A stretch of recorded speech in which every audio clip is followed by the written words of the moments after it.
Gary Micklewhite, who played in the semi-final against West Brom, is a versatile player who's... Changes my mother. It's amazing considering she's only got half a body to dress. How is she? Oh, she's fine, thanks, Betty. Pleased as punch. She always is when she's just had her stumps waxed. Oh, that's nice. Well, tell her I was asking for it. I will, Betty, I will. Here now, do you want those happy faces? You didn't eat very many on Saturday. Well, that was because Nina's had very much of an appetite on Saturday, hen. Still, we might scoff a lot tonight, eh, Tam? You just might, Billy. Aye, well, if you want anything, give me a shout. I'll be in the kitchen. Right, yeah, hen. Another article to read in that Cosmopolitan called What Every Woman Should Know About Fellatio. Well, what I want to know is what is fellatio? Does either of you know? Fellatio? Aye, sure, Betty, fellatio.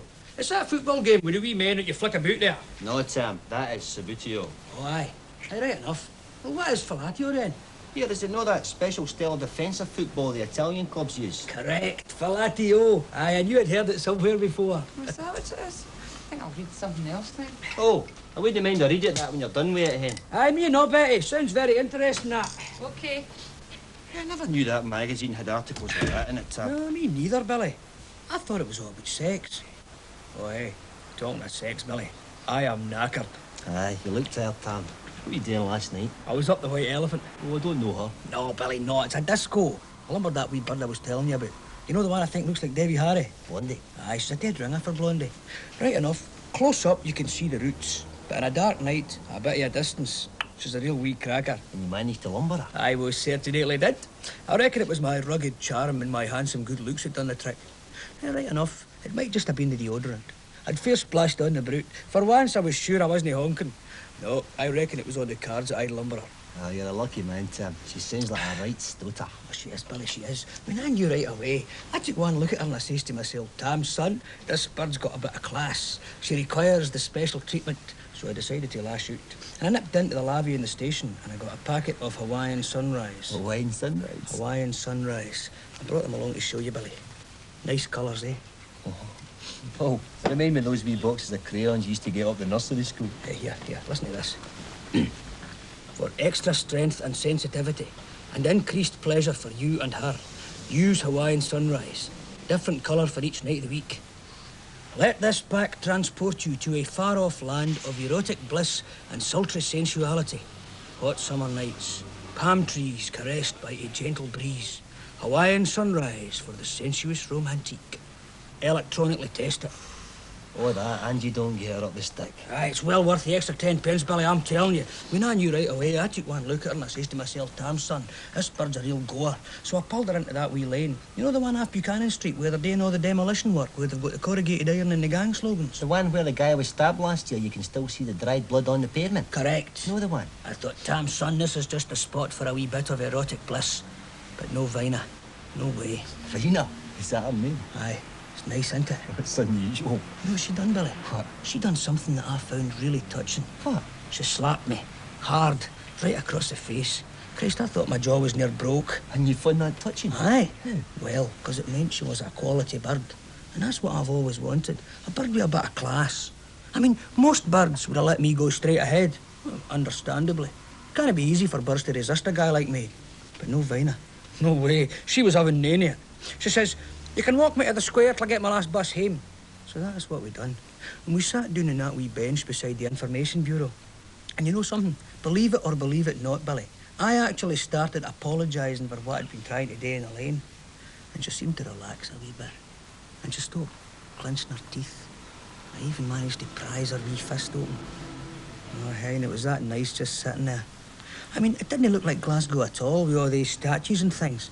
And you could have been anywhere. You could even be in Edinburgh. You know where I am, Billy? Oh, exactly, aye. You look to your left to see yon big impressive monument to the dead. The War Memorial? No, the City Chambers. No, hey, listen, Billy, see at that time in the night, the lights in the square take on that strange kind of bluish tinge. Now, I don't know if it's a moon or if it's the lights in the tap of the police vans or what. But then I started my usual Rabbie Burns patter. Oh, you're good at that, Tim. You know, when you look up and you see that statue of Rabbie and you say, oh, look, there's a statue of Robert Burns, as if you've just seen it for the first time. And you start reciting, my love is like a red, red rose. And you hope to hell she starts winching you before you get to the second verse, because you don't know it.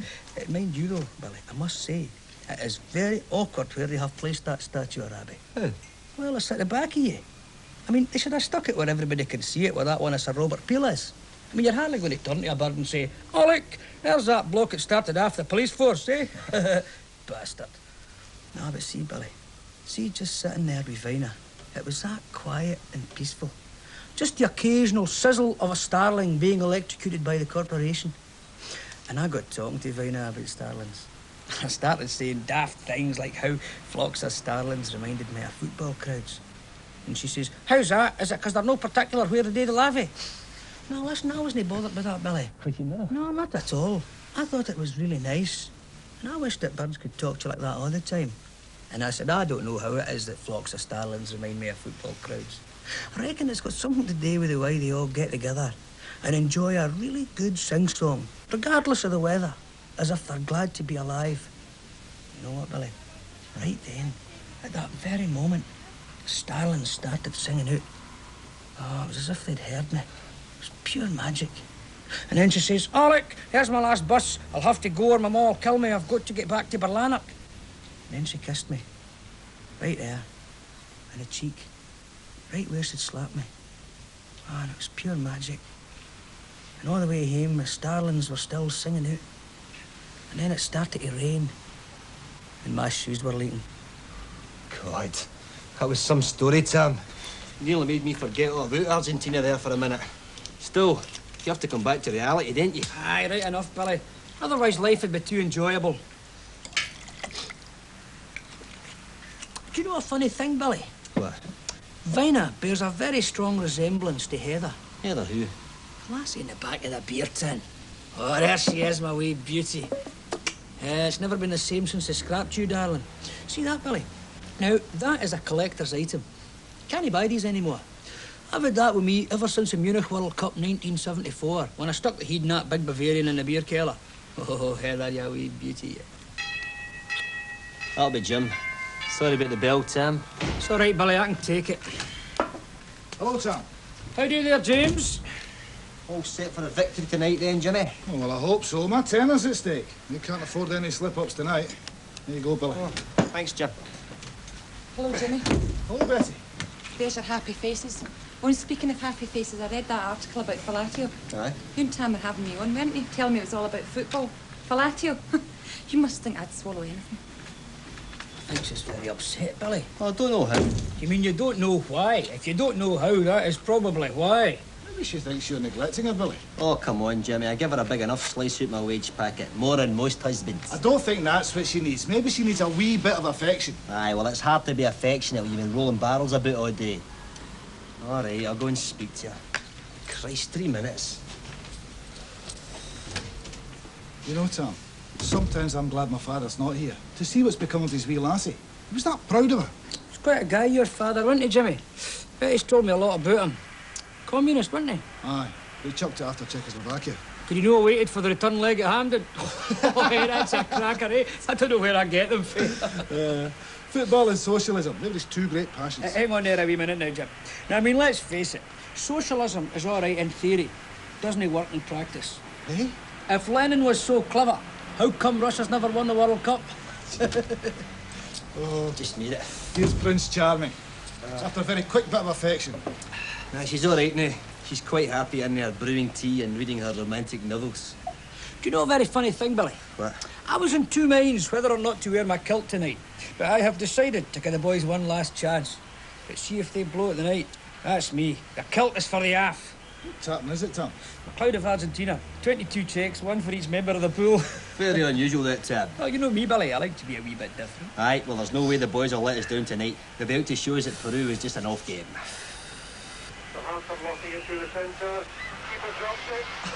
Oh, me. That is a joke, isn't it? Get it clarified, Arthur. Get it clarified. Well, that was the only way Scotland were going to score tonight. An own goal. I wouldn't exactly say this game was boring, boys, but they're showing us action replays of the shies. You know, Tom, sometimes I wish I could just run away and forget all about that bunch of diddies. Of course you do, Billy. Every Scotsman wants to run away. To escape. Your ass. No, hang on there a wee minute, Billy. I agree with the boy there. I mean, I wanted to escape last Saturday sitting here watching that Peru game. Aye, Tom. Every Scotsman's an escapist. Some escape to the golden pavements of London, but most of us stay at home and escape via an upside-down whiskey glass.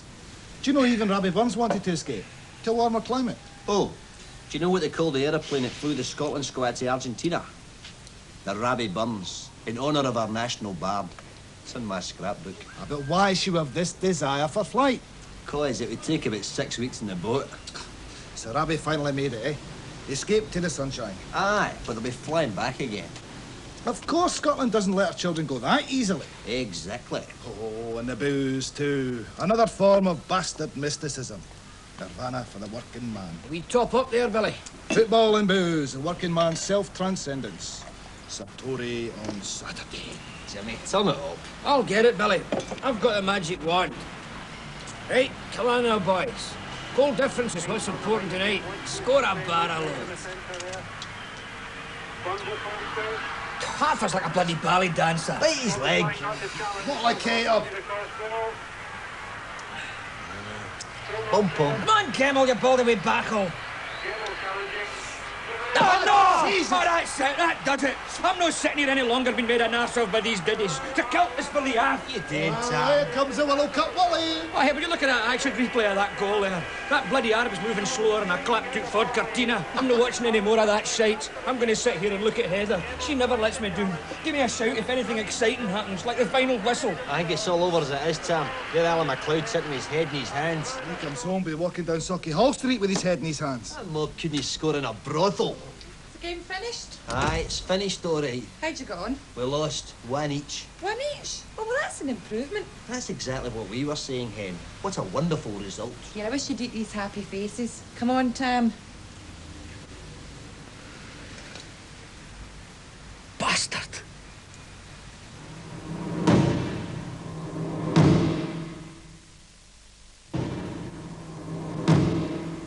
Against Iran, Scotland were a total embarrassment for 90 minutes.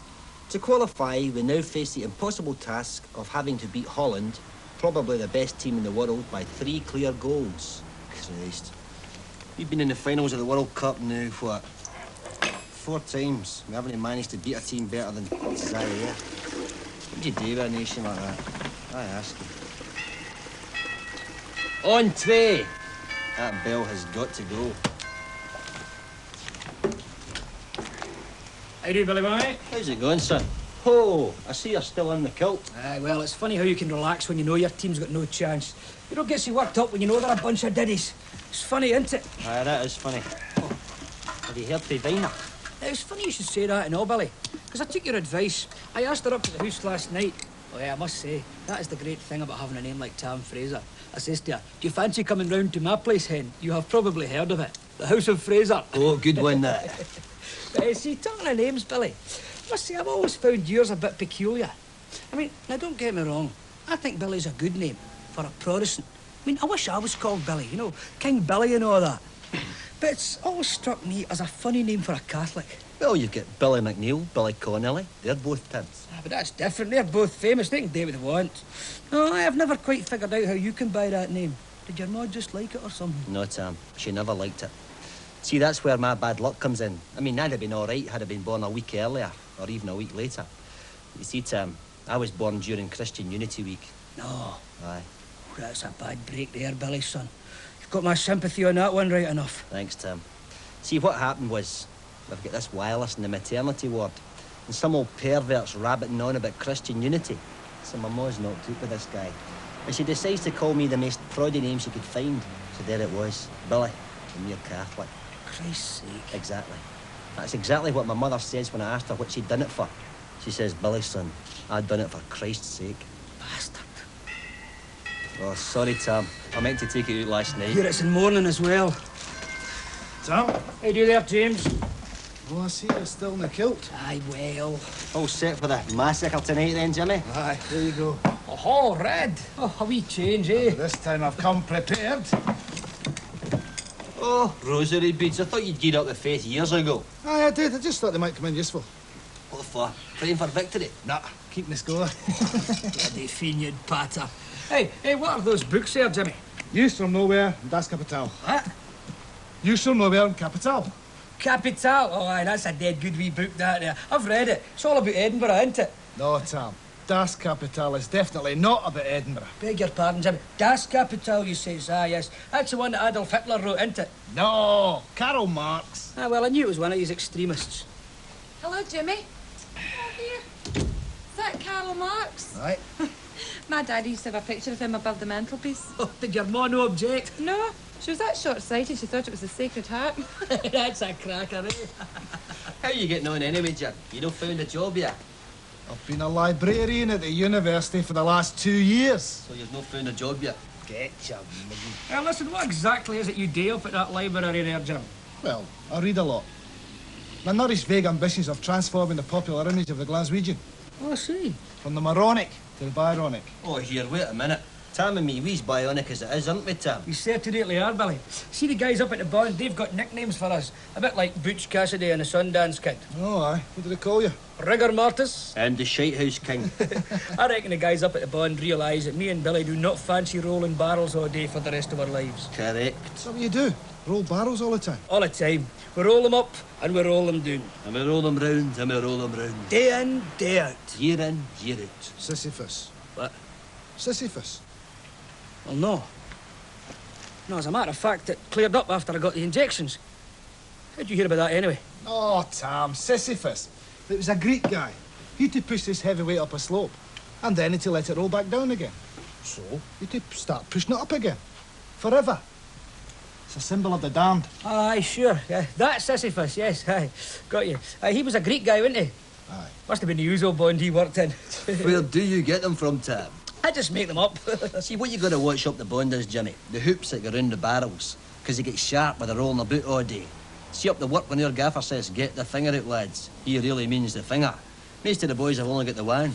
You see that gaffer? He's a pure bastard, isn't he, Billy? Oh, pure, pure. Keeps trying to turn us against each other with the Rangers and the Celtic and that. The old divide and conquer routine. Doesn't he work with us, but does it, Bill? No way, Tam. Doesn't he work with us, but... There is no way that the Rangers and the Celtic has ever caused any trouble between me and Billy, am I right, Bill? Aye, dead right, Tam. Except for that one time up the Bond. What time was that, Billy? When you tried to drop that barrel in my head. Oh, I bet hey, I had a wee excuse to know. I had just watched Celtic win that league championship 9 seasons in a trot. A lot of guys that drop 9 barrels in your head. It's amazing I never turned to war. Oh, hey, anyway, what about the time when you tried to roll the barrel down the ramp at me after we'd beaten you in the Scottish Cup final? Derek Johnson's magic goal. I remember that right enough, Tam. No, but listen, no, I mean, seriously, joking apart, Billy, I have got to say, I have never seen you as one of these fiending bastards. Thanks, Tam. Oh, Glasgow's a divided city right enough, boys, eh? Poor old Glasgow. Glasgow where life comes to a glottal stop. Glasgow with its identity crisis, with its French cafes on the left banks of the Clyde. Hey, au verre de vin, Jimmy. My dad was called Jimmy. His dad before him. That was weird. I thought everybody in Glasgow was called Jimmy. Then I grew up and found out I was right. Mind you though, Jimmy, I mean, Glasgow's no such a bad place. I mean, I have seen me waking up in the middle of the night in a cold sweat, shouting, thank your lucky stars, damn, you weren't born in Edinburgh. Otherwise you'd have had to support Hearts. Oh, fate worse than death. Bastards. You played football yourself, didn't you, Jim? Of course I did. I was born into it. Do you know, my father rushed to the maternity ward straight after the match, singing, it's a grand old team to play for. Hiding his Celtic scarf in case the surgeon was a Rangers supporter. When I played for the under-11s, we used to practice on a Friday afternoon, right after we'd done Bible history. We were winning our way through to the Cup at the same time as we were doing the story of the Israelites in the desert. And our manager would keep encouraging us, telling us of the delights of playing on Glasgow's leading grass park, Rosebery, the schoolboys' Hampden. Now for us, Rosebery became the promised land. There was even rumours that the goalpost had nets. Oh, we knew it couldn't be that good. And then one day, we reached the final. I ran out behind the captain, big Danny Maguire. Right, he was the first out of the tunnel. I'll never forget the expression on his face when we emerged into the sunlight. Jimmy, he said to me, deeply moved, it's got nets! Ever after, when I was doing Bible history, I could imagine the Jews emerging from the wilderness into the promised land. Moses turning round, tears of joy in his eyes, and saying, Aaron, it's got nets! It's a land flowing with pies and bovril. See, Tam, Jimmy's quite interesting when he's not talking about politics. I was on my 14th tetanus injection before I even touched a grass park. That's where I learned basic Christianity. Turn the other cheek. The boys catching on, eh? Me and my mates knew all there was to know about lassies. They were bad football players. And if they insisted on playing, We put them in goals. And then one day, the fall. You mean you tripped? No. The fall from innocence, Billy. Oh, that fall. That fall. I was collecting the ball from a nearby midden, and the torn-out centrefold of a girly magazine blew across my path. Cataclysm. That woman's got something wrong with her chest, I thought. Looking back at the wee lassie in goal and a thick woolly sweat on her wellies. Impossible they can belong to the same species. So, I folded up the photo, stuck it in the pocket of my trousers, picked up the ball, and squeezed its yielding plastic with a newfound sense of sin. Magic. Happy faces! Last chance to eat them. Oh, I wouldn't say that exactly, Betty Hen. I mean, if we beat Holland by 3 clear goals tonight... Aye, right enough. Oh, hey, Betty, I like your new apron. Would you like it? Oh, aye. Do you recognise it? It's Glasgow's coat of arms. Ah, we know. Look, there's St Mungo. Remember him that used to be on the buses? Oh, excuse me, times must be getting very hard for Catholics. Putting saints on the buses. Oh, wait, that's a cracker, eh? I don't know where I get them from. Yeah, do you remember the wee rhyme that went with it? What was it? There's the bird that never flew, there's the tree that never grew, there's the fish that never swam, there's the bell that never rang. Let Glasgow flourish! I was always waiting for the second verse, when the tree would grow and the bell would ring and the bird would fly, but Glasgow didn't have a second verse. Oh, but there was a key to the legend. My daddy said the key was socialism. Aye, well, it never done him much good, did it? A terrible thing to say, Billy. Oh, come on, Betty. We all know your old man done himself in. Billy, we don't really know if he drowned himself. Some people say he just got drunk and he fell in. Aye, that's what them that didn't like him said. Do you know what they said? He was as pissed as a newt, but not as good a swimmer. It had a great laugh. Talk of the steamies. Aye, till the next big sensation, when they discovered that mild-mannered Father O'Rourke was the gun runner for the IRA. No long to go now. Do you know what I think about Holland, Jimmy? Billy, do you remember that day we went to Loch Lomond before we got engaged? Aye. I think they're a good team, that a team of accountants, you know what I mean? Wasn't he always like this? It was different in the days when he loved me. We went to Loch Lomond that day and took a rowing boat out to one of the wee islands. Went swimming. Water was cold at first, but you got used to it. And then we lay in the sun, and he kissed me and told me he loved me. Kissed the water off my neck. I kissed him too. Water tasted funny. I knew he wanted to make love to me. It was warm and nice and awful romantic. So I let him. First time. He'd wee drops of water in his hair, like teardrops, so they were. You see, when the sun shone through them, do you know what I could see? Wee rainbows. It's like when you drop a piece of orange peel into a puddle. He said he'd marry me if I got pregnant. And all the way home on the train, I was singing by yon bonny banks. I was that happy. I was his true love. Billy. Billy. Do you remember that day we went to Loch Lomond? Of course I do, darling. How could I forget it? It was a week before the Scottish Cup final.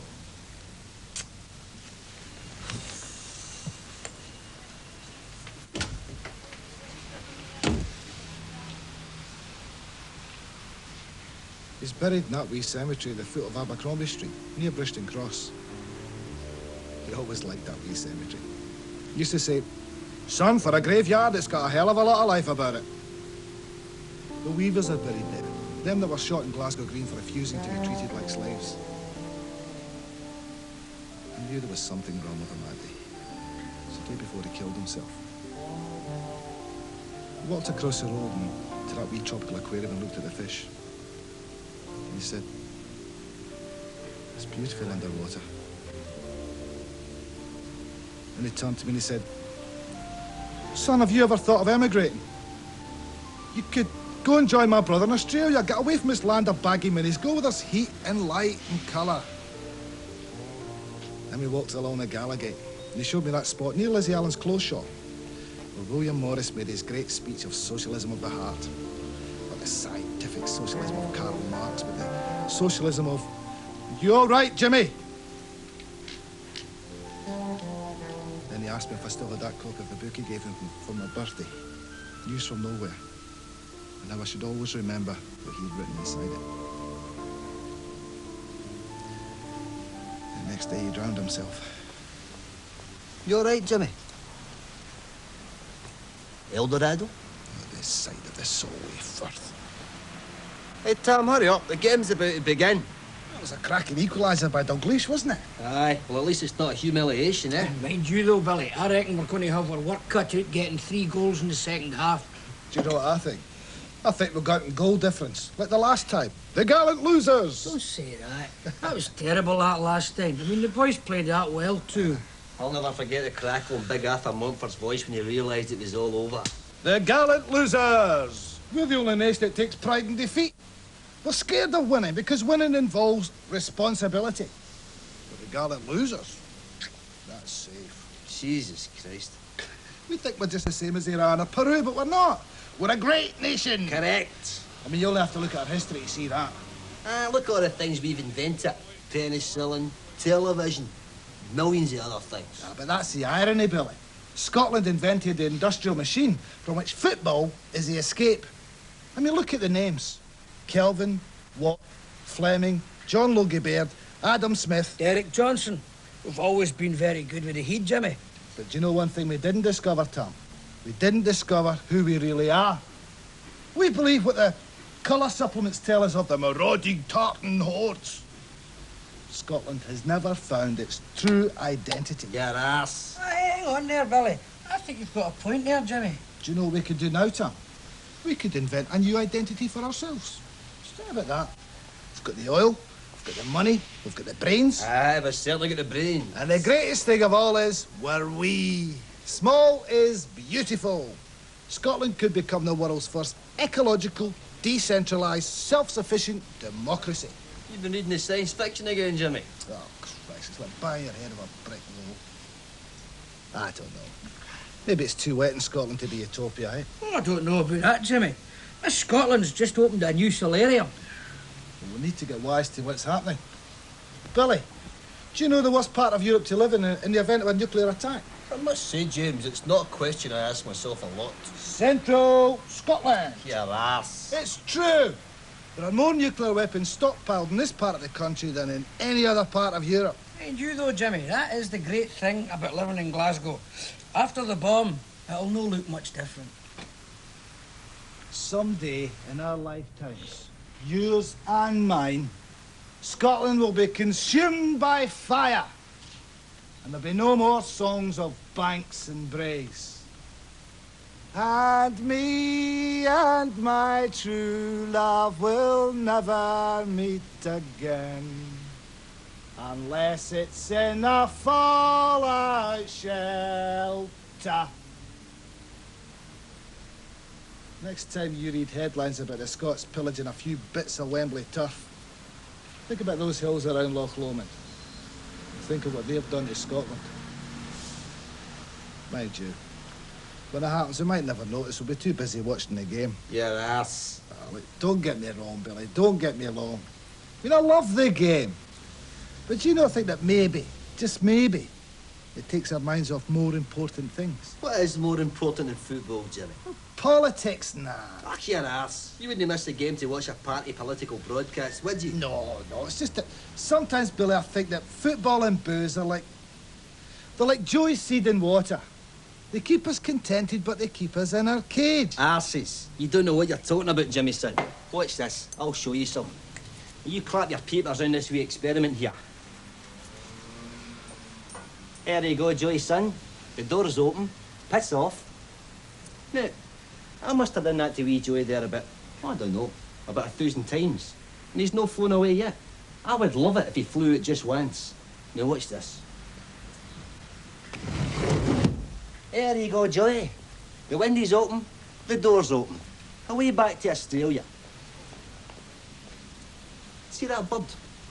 That bird hasn't been out its cage in 4 years. All its life, as a matter of fact. And I know the reason. And that is because in there, it's happy. Outside, it's dangerous. It's always dangerous outside the cage, Billy. Freedom's always dangerous. Oh, no, Jimmy, son. Freedom is suicide. So don't knock the football. It's all we've got. Joey's happy in there with its millet spray and its water. Me and Tam's happy with it. The Fitbit and the booze. We're happy, aren't we, Tam? Aye, sure, Billy. We're happy. You're happy as Larry. You know, a funny thing, Billy. What? I have never pissed in Heather. Mate, I've pissed in Sylvia, and Yvonne, and even on Marie. But I have never pissed in Heather. You've always been a bit of a romantic, Tom. One Kenny, son. A lovely ball. Penalty kick for Scotland! Hey, wait a minute, who's taking it?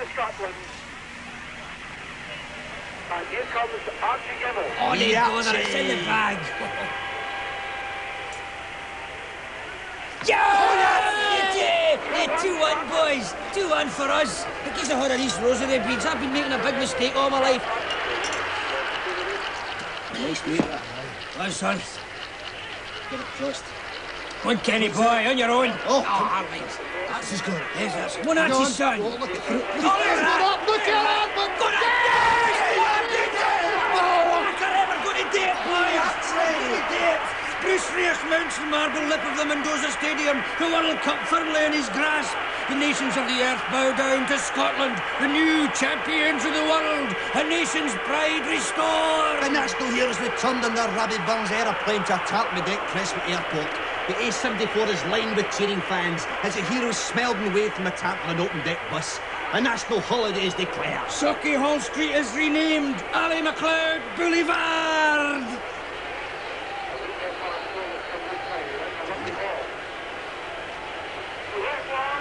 Bastards! Dutch poofs. Orange bastards! 4 years to election, Billy. Don't knock it, Jimmy. So we got. How much does it cost to flee to Spain anyway? That's a cracking goal we archers. Maybe my mom let me up bullfighters. I could have watched that time and time again. How did you know bring on Derek Johnson? Ah, Scotland. Scotland.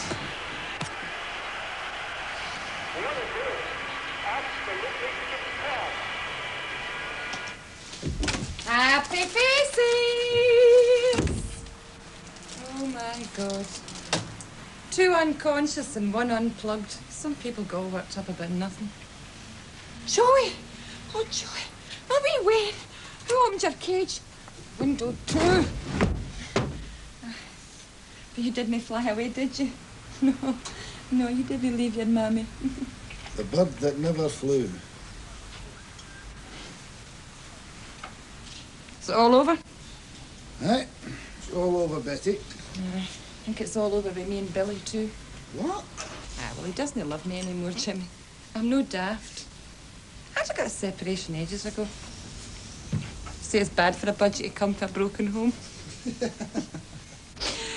I'm awful fond of wee Joey, you know. I've had him since he was practically an egg. I know. See, if my daddy was still alive, I'd ask him what to do. I miss my daddy. Never meet another man as good as him. Aye. When I was in the library today, I was reading that book he gave me, News from Nowhere. Remember, he gave it to me for my 10th birthday when everybody else was reading Enid Blyton. He said to me, "Son, you've got to read that book, because that is where you come from. That's where every Scotsman comes from. Nowhere. Here. From Jimmy to my little son James, who comes from a country that does not yet exist." We've got to invent that country, Betty. And why not? We invented everything else. Do you think I should leave him? I don't know. I mean, look at him. Suppose this means we're out. Yep. Well, I think that calls for a wee celebration. Ho, ho. So the next time, When is that? 4 years. 4 years, eh? I wonder what we'll all be doing in 4 years' time. You know, I got awful sad every Hogmanay.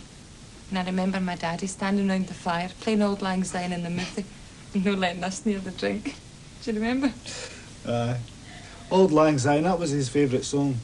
Used to move him to tears to think that a poor Ayrshire family would write words that would unite nations across continents. From Hanoi to Washington, from London to Leningrad. And man to man, the world o'er, shall brothers be for all that, with or without the World Cup. Aye, good old Rabbie. Do you think he wrote the Bonnie Bonnie Banks? He'll be flying back to the old country pretty soon too. Oh, tak a cup of kindness yet. Well, at least we still make the best whiskey, Betty. Do you know all these Japanese imports on the market? I'm scared to ask for a wee nip these days. You don't know what you're going to get. Eicha Marach, call you. What does that mean? Oh, it's a wee Gaelic phrase that expresses the hopes and sorrows, joys and fears of an entire nation. Aye, but what does it mean? It was always 1982.